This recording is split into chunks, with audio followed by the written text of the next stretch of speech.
পূর্বাস লাইফস্টাইলের নতুন আরেকটা ব্লগ শুরু করছি আপনাদের সবাইকে স্বাগত জানিয়ে। তো এখন বাজে হচ্ছে 10:30 আর আজকে হচ্ছে গিয়ে শনিবার। তো আজ তো আমরা নিরামিষ খাবই। তো যাই হোক, রান্না বান্না শুরু করব। একটুখানি বসেছি, ওই মা ঠাকুর থানে পুজো করছে, তো মায়ের সাথে একটু কথা বলছিলাম আর কি বসে বসে। তো জলখাবারটা করব, যাচ্ছি। তারা তো সব বেরিয়ে গেল। ডাক্তার সাহেব তো আজকে চাল ভাজা বেঁধে নিয়ে গেছে সঙ্গে করে, বলে আমাকে একটা টিফিন কৌটোয় দিয়ে দাও, আমি গিয়ে ওখানে খাবো। আর যিশু তো তার খেয়ে টেয়ে গেছে। আমি বললাম, প্রথমে বলছিল চা খাবে, তারপরে বলে না মা এখন আর সময় নেই, আমি এসে খাবো। তা দেখি জলখাবারটা আবার কি করি, ওর জন্য একটুখানি তুলে রাখবো ভাবছি, এই আর কি। আর সকালবেলায় উঠে দেখুন এত ঠান্ডা লাগছে না, সে মানে কাঁপুনি দিয়ে দিচ্ছে। আমি তখন বলি যে না, এভাবে তো কাজ করা যাবে না, আর ওই সোয়েটার গায়ে দিয়ে চাদর গায়ে দিয়ে কাজ করা যায় না। আমি তার থেকে একটা সুতির চুড়িদার পরি। তো এই যে এটা বের করে পরেছিলাম, জানেন। এখন গরম লাগছে, এখন কাজকর্ম করছি তো গরম লাগছে এখন বেশ। ঠান্ডাটা পড়েছে তো না, প্রচন্ড ঠান্ডা পড়েছে, প্রচন্ড। আমার মাঝের ঘরটা গরম থাকে, কিন্তু দুপাশের দুটো ঘর মানে, আর ওই ঠাকুর ঘর যেটা এখন আমার, সেটা তো মানে কাঁপিয়ে দেয়, এত ঠান্ডা। তো যাই হোক, কালকে জানেন এক ঘুমে রাত কাবার করেছি, অনেক মাস বাদে। সারা রাত তো বলি না আপনাদের, সারা রাত হাঁটুর যন্ত্রণায় মরি, যেই শুই হাঁটুর যন্ত্রণা শুরু হয়ে যায়। আবার সকালবেলার দিকে একটু ঘুমটা আসে, আর তখন উঠে পড়তে হয়। কাজের লোক ঠোক আসে 7:30টার সময়, হ্যাঁ অনেক কাজকর্ম থাকে, সকালবেলায় কি আর শুয়ে থাকা যায়, তার ফলে ঘুমটা পড়ে না। আজকে সকালবেলায় উঠে হঠাৎ ভাবছি, বাবা আমি এক ঘুমে রাত কাবার করে দিয়েছি, আর হাঁটুর ব্যথা ট্যাথাগুলো নেই। ডাক্তার সাহেবকে বলছি, বলে সারাদিন যদি এরকম চরকির মতন ছুটে দৌড়ে বেড়াবে তাহলে হবেটা কি করে, ওই জন্য হাঁটুর ব্যথা করে। তো যাই হোক, চলুন তাহলে আজকের ব্লগটা শুরু করি। আপনারা সঙ্গে থাকুন, দেখতে থাকুন। বাচ্চাটা কালকে এসেছিল না, সেই যে বিকেলবেলায় দেখালাম আপনাদের, কি জ্বালাচ্ছে জানেন তো। সে তো কিছুতেই যাবে না, তার মা শুনলাম ও উপরে বাসা বেঁধেছে দোতলায়। তার যিশু দেখে এসছে, বলে মা ওরই বাচ্চা এইটা।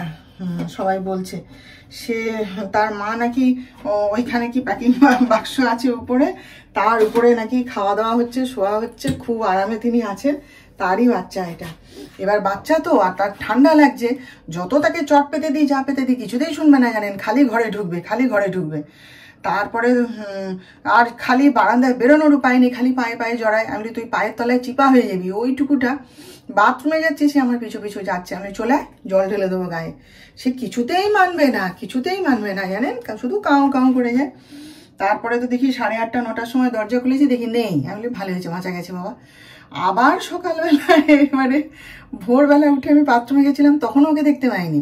তারপরে ডাক্তার সাহেব যখন উঠে বাথরুমে যাচ্ছে, আর পর ওরই চোখের সামনে। এইবারে আমি শুয়ে শুনছি তাকে যাও করে তাড়াচ্ছে। সে কেন যাবে? এইবার আমার কাছে এসে বলছে, ওই যে তোমরা আদর করে দুধ দিয়েছো, ব্যাস এবার বোঝো।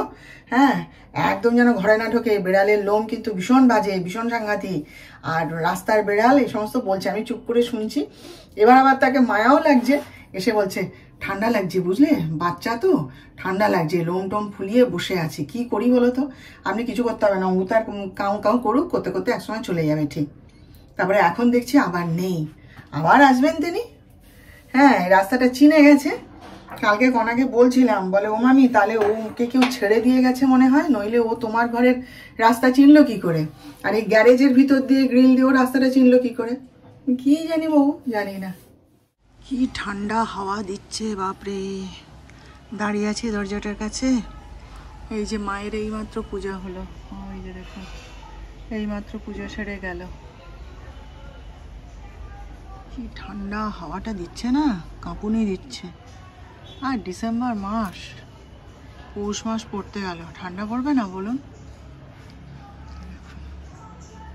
আর রোদটা উঠেছে, ভালো লাগছে। আজকে লক্ষ্মীদি আসেনি মনে হয়, চারিদিক ময়লা হয়ে রয়েছে। আর আমার তুলসী গাছটাকে দেখছেন কেমন তত্তর করে বেড়ে উঠছে, ছন্দাদির হাতে লাগানো। এই যে এই ডিসেম্বর মাসের ঠান্ডায় আমার যিশু হয়েছিল, কি ঠান্ডা তখন, বাপ রে বাপ। আর আমার তো সিজার হয়েছিল, মনে আছে সে দরজা আমাকে যে মানে কেবিনে রেখেছিল আর কি, সে দরজা জানলা চারিদিকে বন্ধ করে আবার জানলার উপর দিয়ে মোটা পর্দা দেওয়া রয়েছে দিয়ে, আর যিশুকে যখন আমার কোলে দিল সে মাথায় তাকে টুপি পরিয়ে দিয়েছে, তারপরে সে গায়ের মধ্যে দুটো জামা পরিয়ে তাকে কি বলে সেই কাঁথা দিয়ে নাকি এগুলো দিয়ে ওদের কাছে থাকে আর কি, প্রথম সদ্যজাত হওয়ার পরে তো ওরা ওইভাবে মুড়ে দেয়, সে সমস্ত কিছু দিয়ে মুড়ে তারপর যিশুকে আমার কোলে দিল। বাবা কি ঠান্ডা, আর আমার গায়ে দুটো কম্বল একটা লেপ সব চাপিয়ে দিল। তারপরে মা যখন দেখতে গেল হওয়ার পরে বিকেলবেলায় দেখি মা যিশুর জন্যে কটসলের জামা 3-4টে, তারপরে প্যান্ট, তারপরে হনুমান টুপি। ও সবারকে হাসি, ওইটুকুটাকে হনুমান টুপি পরাবে? মা বলে হ্যাঁ পরা, এত ঠান্ডা, বাচ্চা ঠান্ডা লেগে যাবে বলে। তারপরে আবার বাবা খুঁজে খুঁজে তার হাতের গ্লাভস কিনে নিয়ে এলো, সেই সমস্ত পরিয়ে যিশুকে পুরো প্যাক আপ করে রাখা হতো। এই রকম ঠান্ডায় আমাদের তিনজনেরই ঠান্ডায় জন্ম, আমারও মাঘ মাসে জন্ম, আমার ছেলেরও মাঘ মাসে জন্ম, আমার হাজব্যান্ডেরও তো শুনি পৌষ মাস মাঘেতে জন্ম, সব ঠান্ডায় জন্ম। তাই জন্য তো ওর বাবা ওর নাম রেখেছিল, ওই যে 25শে ডিসেম্বর জন্মেছিল না, ওই জন্য ওর বাবা ওর নাম রেখেছিল যিশু, বুঝলেন? সেই থেকে ওর নাম যিশু। ওর অনেক নাম, কিন্তু ওই যিশু নামটাই মানে বেশি প্রচলন, আর যিশু পছন্দও করে যিশুর এই যিশু নামটা আর কি। এই যে একটুখানি লাউটাকে কুড়িয়ে নিলাম, দেখুন একটুকু রেখে দিলাম, পরে দেবো আবার। লাউটাকে কুড়িয়ে নিলাম, একটুখানি লাউয়ের ঘন্ট বানাবো। রোজ রোজ লাউয়ের তরকারি করি তো, আজকে দেখি একটুখানি, সেদিন তো পেঁপের ঘন্ট বানালাম, দেখলাম ওই একই রকমভাবেই বানাচ্ছে, তো নিরামিষ করেই তো বানাবো। এই যে লাউগুলোকে কুড়িয়ে নিলাম, নিয়ে একটুখানি দেখি বানাই কেমন লাগে। এই যে দেখুন বানাচ্ছি লাউয়ের ঘন্ট, ভালোই হচ্ছে, কিন্তু আমার সেই টমেটো আদার পেস্টটা দিলে মনে হয় একটু ভালো হতো, সে তো আর দিতে পারছি না, থাক। একটু চিনি দিতে হবে, তো ভাবছি কি জানেন, এই যে আমার সুগার ফ্রিটা দিয়ে দেবো একটুখানি, একই ব্যাপার, সেই জন্যে ভাবছি একটুখানি আজকে একটু সুগার ফ্রি দিয়ে দিই, দিয়ে দেখি কেমন খেতে হয়। যেই না মুখে একটু মিষ্টি লাগবে অমনি একবারে খ্যাঁক করে উঠবে। মিষ্টি দিয়েছ? যিশু একদম খ্যাঁক করে উঠবে, ওমা তুমি কেন মিষ্টি দিয়েছো? হ্যাঁ বলবো তখন যে একটুখানি সুগার ফ্রি দিয়েছি। আমার বাড়িতে মানে আমার ঘরে আর কি কেউ মিষ্টি দিয়ে তরকারি খাওয়া পছন্দ করে না, জানেন তো, একদম পছন্দ। ডাক্তার সাহেব তবু একটু ছোলার ডাল ঢালে মিষ্টি দিলে পছন্দ করে, আর আমার ছেলে তো তরকারিতে চিনি দিলে মানে এত বিরক্ত হয়, সে একদম দাঁত মুখ খিচিয়ে ওঠে। যাই হোক একটুখানি জল দিই, দিয়ে এটা সেদ্ধ হতে দিই, তারপর বড়িগুলো দিয়ে দেবো। এখানে সব মেলা শুরু হয়ে গেছে জানেন তো, প্রচুর। এই পুরো শীতকালটা হচ্ছে তমলুকে হচ্ছে মানে উৎসবের কি বলবো মাস আর কি, পুরো শীতকালটাই উৎসব হবে, মেলা একের পর এক মেলা হয়ে যাবে এখন। তো সেই কালকে থেকে মাইকে আওয়াজ শুনছি, তা আমি ভেবেছি যে আমাদের, আমি পোস্টার দেখেছি, তা ভেবেছি আমাদের এই ময়দানের রাজ ময়দানে যে মেলাটা হয় সেইটা বুঝি শুরু হলো, কুটির শিল্প মেলা। তারপরে তো আজকে সকালবেলায় উঠেও এরকম মাইকের আওয়াজ পাচ্ছি, তো যিশু বলছে না ধারিন্দা রেলগেটের কাছে ওই তা মিলন উৎসব আর কি, তাম্রলিপ্ত মিলন উৎসব বলে একটা মেলা হয়। তো এখন আগে বড় মেলা ছিল, এখন ওটা দুভাগে ভাগ হয়ে গেছে আর কি। তা সে ধারিন্দা রেলগেটের কাছে আর কে যাবে মেলা দেখতে, একবার গেছিলাম, সে এমন কিছু আহামরি নয়।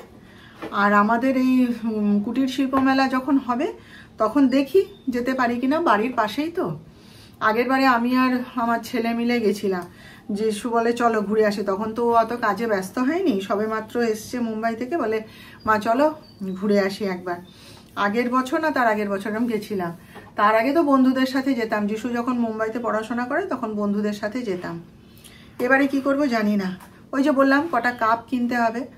আর আমি যে দাদার কাছ থেকে আমাদের ভীমার বাজারে কাপ কিনতাম, সে এখানে দোকানটা বন্ধ করে দিয়েছে, দিয়ে ওই স্টিমার ঘাটের গলিতে কোথায় তার নিজের বাড়ি সেইখানে নাকি বিশাল দোকান করেছে। সে আমি তো চিনি না, আর আমার পক্ষে খুঁজে পেতে এখন যাওয়া সম্ভব না। তো দেখি, আমাদের এখানে এখন প্রচুর মেলা হবে, অনেক রকমের মেলা হবে জানেন, মেলা হবে, বিভিন্ন ফাংশন হবে, এই তো সামনেই তো ডাক্তার সাহেবের বহুব্রীহি নাট্য উৎসব আছে। তারপরে এখানে আরও বড় একটা আনন্দলোক ড্রামাটিক ক্লাব বলে একটা ক্লাব আছে, সেইখানে তো নাটক হয়েই চলেছে। আমি যাই না তাই, এখন একটার পর একটা উৎসব হতে থাকবে। ভালো লাগে বলুন, একটু মেলা টেলা হলে না ভালো লাগে, বেশ লোকজন, জাঁক জমক, আলো, হ্যাঁ, চিৎকার, আমার খুব ভালো লাগে। দেখি যেতে পারি কিনা। হয়ে গেছে দেখুন, সত্যি সুগার ফ্রিটা দিতে না একটুখানি মিষ্টি মিষ্টি স্বাদ এসছে, তো ভালো লাগছে খেতে। জানেন, মুখে দিয়ে দেখলাম একটু, সত্যিই ভালো লাগছে খেতে। কী কী রান্না করলাম আপনাদের একবার দেখিয়ে দিই, দিয়ে তারপরে আমার খাবারটা সরিয়ে রাখবো, রেখে ওদের ডিম সেদ্ধ করেছি সেটা টেবিলে রাখবো আর কি। এই দেখুন উচ্ছে সেদ্ধ, এটা আলু টমেটো ভাতে, ডাক্তার সাহেবের খুব প্রিয় খাবার। আর মূলো ভাজা একটুখানি করেছি, কারণ যদি সে না খায় তখন তাহলে আমাকে খেতে হবে, সেই জন্য একটুখানি একটা মূলো ভাজা করেছি। এবারে এক গাদা মূলো নিয়ে এসছে জানেন। আর এই যে লাউ ঘন্ট, আর এখানে হচ্ছে অড়হর ডাল, ব্যাস। ভেবেছিলাম জানেন যে একটুখানি বিকেলবেলার দিকে হাঁটতে হাঁটতে গিয়ে ঠাকুরের নকুলদানা নিয়ে আসবো, আরও নানা জিনিস টুকিটাকি কেনার আছে নিয়ে আসবো, কিন্তু বারান্দায় বেরিয়ে দেখলাম এত ঠান্ডা না, যে এর মধ্যে বেরোনো সম্ভব নয়। হাত পা পুরো কাঁপিয়ে দিচ্ছে জানেন তো।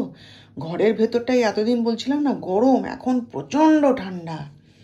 আর বাইরে তো সে মানে কল্পনা করা যাচ্ছে না, বাইরে জনমনীষী নেই। আমি বলি না বাবা, আমার দরকার নেই বেরোনোর, আমি আমার বসে বসে চা এনজয় করি টিভি দেখতে দেখতে। ও আর ঠাকুরের নকুলদানা সে ডাক্তার সাহেব পরে নিয়ে আসবে, আমি বরং মিছড়ি দিয়ে দেবো। সম্ভব না এত ঠান্ডার মধ্যে বেরোনো, আমি আবার অসুস্থ হয়ে পড়বো জানেন। Good evening. ডাক্তার সাহেব এক্ষুনি এসে, এই যে আটা শেষ হয়ে গেছিলো ফোন করেছিলাম, এই যে আটার প্যাকেট দিয়ে গেছে, মিষ্টি রেখে গেছে, ঠাকুরের মিষ্টি তুলে রেখেছি।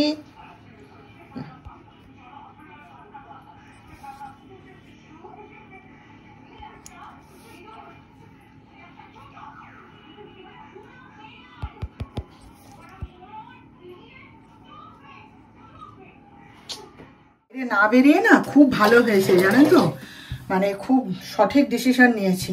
ডাক্তার সাহেব একটু আগেই এসছিলেন, বললাম না, জিনিসপত্রগুলো দিয়ে গেল, আর বাড়িতে কাজও ছিল, সে এসছিল, তাই সে মানে এইটুকু দরজাটা খুলে আমাকে বলছে বাইরে এসো, আটার প্যাকেটটা ধরো।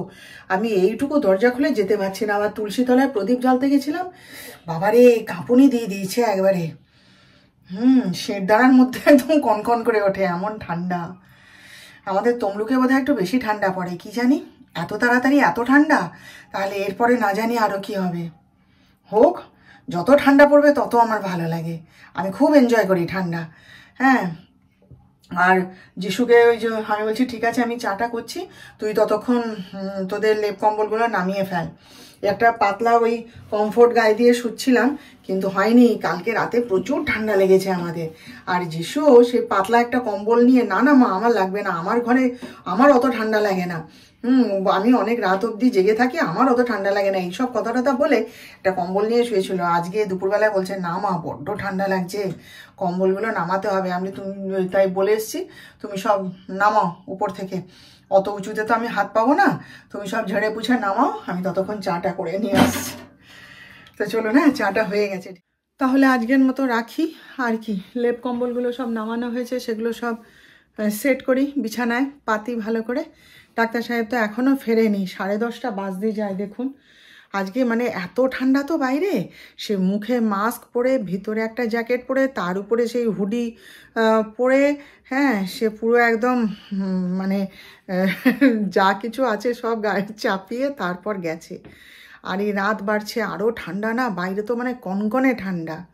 কি জানি, বারণ করলাম যে বেশি রাত করো না, কখন আসে এখন। যাই হোক, এবারে খাওয়া দাওয়া সারি, আর কি করব। তো আজকের মতন রাখলাম, হ্যাঁ, আবার আমাদের দেখা হবে নতুন ব্লগে। আপনারা সবাই ভালো থাকবেন, আর আমার আজকের ভিডিওটা ভালো লাগলে একটা লাইক, শেয়ার ও সাবস্ক্রাইব প্লিজ করে দেবেন।